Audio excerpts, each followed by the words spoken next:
Hello and welcome to the Tarka Zone. Thank you for joining me. Today we're going to be talking about Diablo 4, and the game's going to be releasing on 6/6.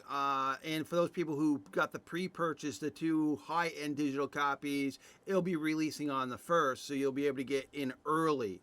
Today's video, I want to talk about Diablo 4's Paragon boards are where the true endgame lies. Now, this is another article from Game Rant. I'll provide the link below in the comments so you can just go read the article for yourself at this point, and you can just cash out of the video and go read the link, or I'm just going to go over it right here for you.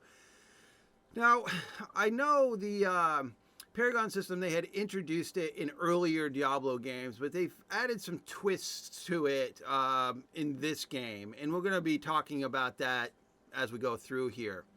Now, the other thing about Diablo 4 is you've got to understand that it's going to be a lot like World of Warcraft, where when you get to max level, that's really when the game begins. I know a lot of people in World of Warcraft rush to get the maximum level because that's when the rating and the higher end loot drops, drop for people, and that's what they wanted. They wanted to get the best in gear slotted into their characters, and the same thing can be said and true for Diablo 4. Is you're looking for the best mix and match of gear that's going to make your character, your toon, your in-game Diablo person as best as it can be by maxing gear sets, gear types, socketing gear. So let's look at it. Since Blizzard estimates it will take players around 100 hours to reach max level in Diablo 4. So that the most dedicated players will likely be hitting that long anticipated in-game content only a few days after launch. Well, there are some hardcore players that push. They might say 100 hours, but you'll find some players that probably do it in 70 or 80 hours.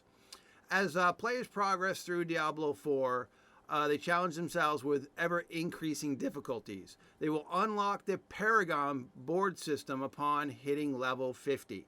So that seems like that's where the level cap is at level 50. That's max level.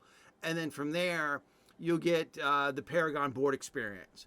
Now, what that is a lot of these games, we used to call them talent trees, because they would branch off and then you would choose the abilities that you needed as you move through the tree.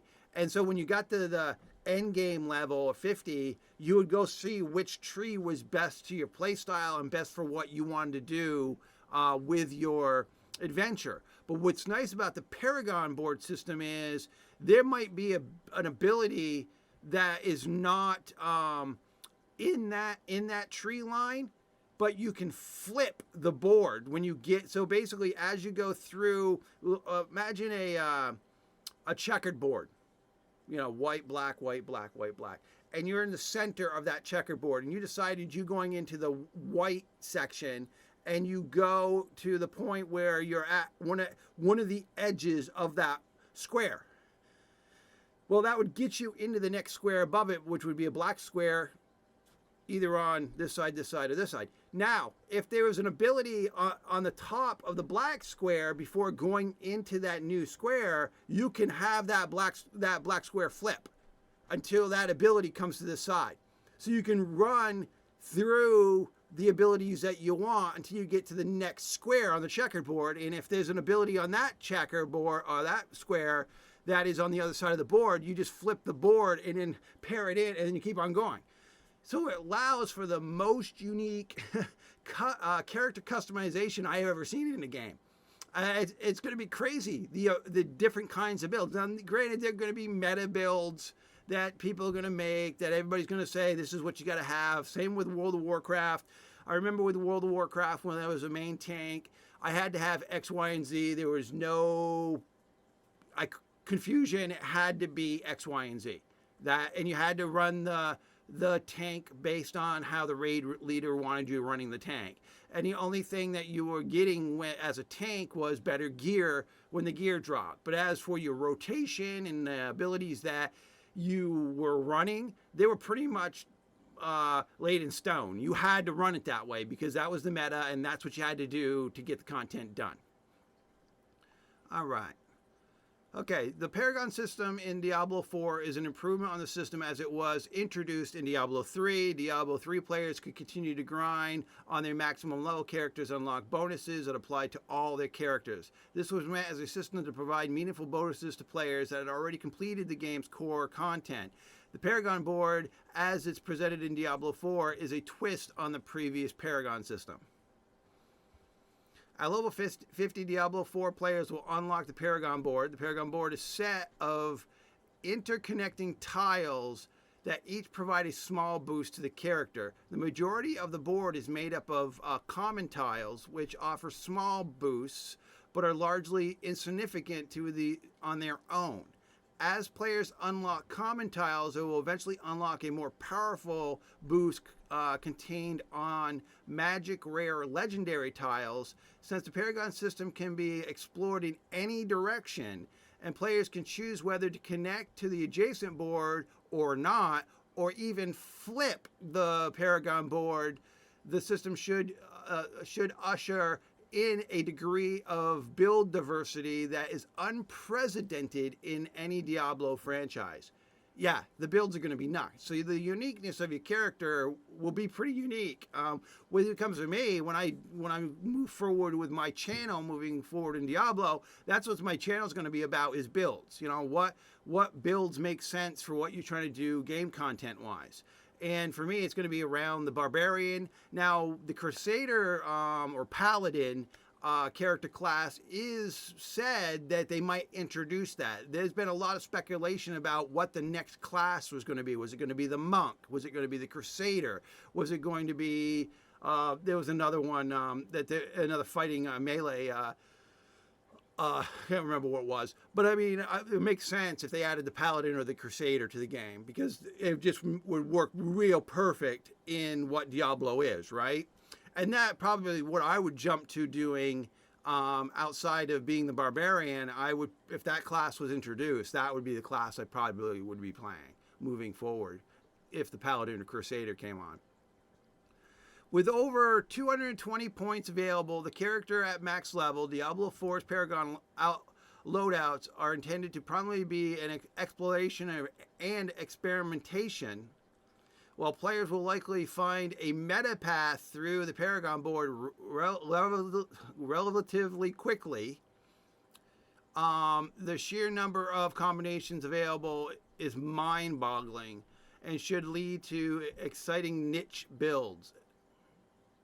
Yeah, I mean, it sounds like it's going to be a good time.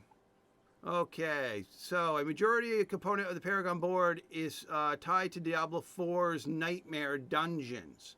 Beyond the set of normal tiles, common, magic, rare, and legendary, players will also unlock special socket tiles. Each socket tile can be imbued with a glyph that is found throughout players' time exploring Sanctuary. This means that while the majority of the tiles will offer standard bonuses, the benefit of socket tiles will be left up to the individual player's choice. Furthermore, each socket tile will be able to be upgraded by the player's progression through Nightmare Dungeons.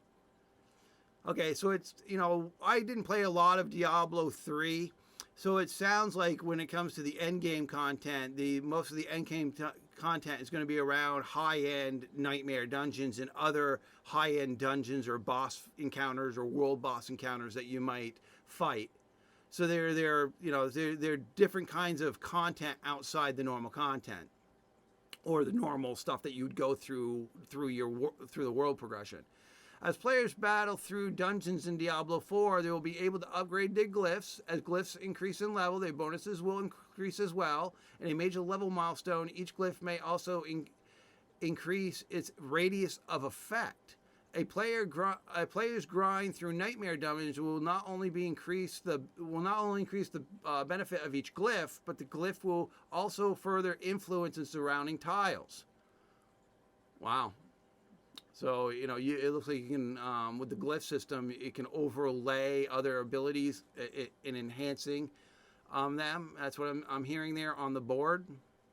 Okay, the result should be the players will have a plentiful content to explore upon reaching the end game as they continue to grind for the best glyphs and to level said glyphs to their maximum potential. The Paragon board system should also offer enough complexities that players will have a tough time determining an obvious best build during the first season of Diablo, meaning a fan base should see a huge amount of diversity as they play through the game.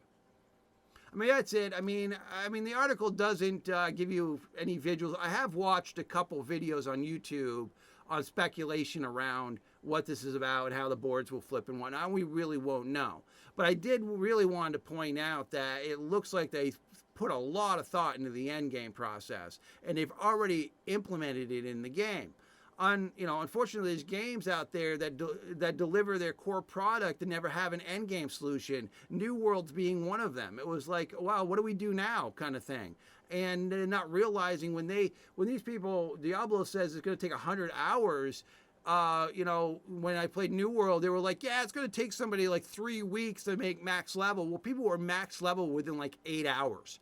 And then they were like, what do I do now? What do I do now? And it's like, you got nothing to do because the developer thought they had 3-week buffer time to make new content for Endgame. But here they've done it. The end game's in the game. So you won't have to blunder around at max 50 level wondering, what do I do next? Because the game is offering that, what do you do next? So that's really the gist of what I want to say in this video, is to go over the article and just say, look, there is an end game, and that's when the game probably begins. Just like when Blizzard Entertainment did World of Warcraft. When you hit 60th level, that's when the game actually began.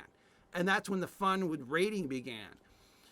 So that's really it, folks. That's what I wanted to go over today. It was the Paragon boards, and thank you for joining me. And this has been the Tarkus Zone.